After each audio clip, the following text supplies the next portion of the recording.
বাংলাদেশ এবং ভারতে বিশেষত পশ্চিমবঙ্গে সেন্ট্রেলাকে থানকুনি পাতা বলে।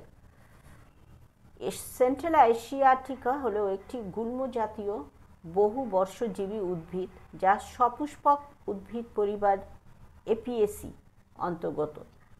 জিরা, ধনিয়া এগুলো এই পরিবারের ভিতর অন্তর্ভুক্ত।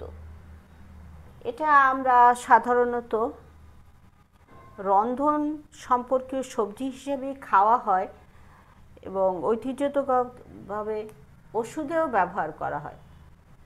আর এই পাতাটাই আমরা এটা খাবো, কারণ ওটা একটু শক্ত, ওটা খাবো না, পাতাটাই আমরা খাবো।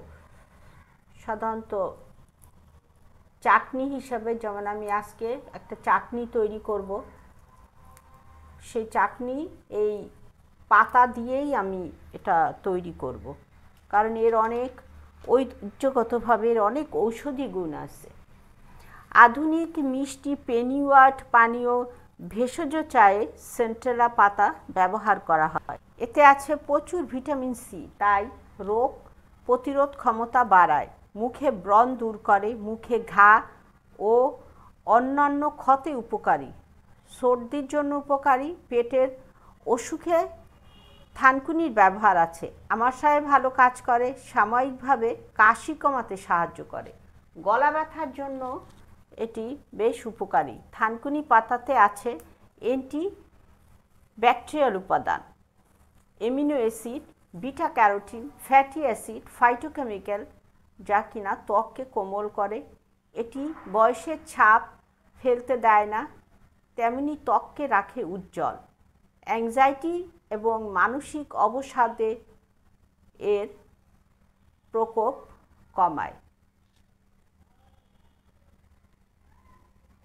চাটনি তৈরি করার জন্য আমি এইখানে রসুন, পেঁয়াজ এবং কাঁচা মরিচ নিয়েছি, আর কিছু লবণ দিব, আর এখানে কিছু পাতা রেখেছি।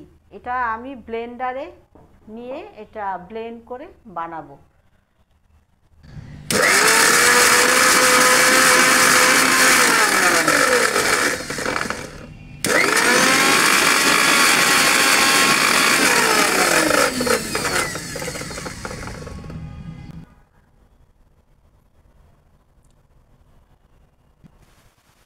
থানকুনি পাতার এটা আমরা খিচুড়ি অথবা পিঠার সাথে সাধারণত খাই আমাদের এই দেশে,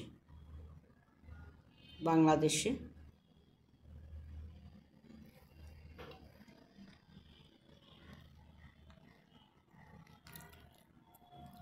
এটা খুবই একটা প্রচলিত খাবার।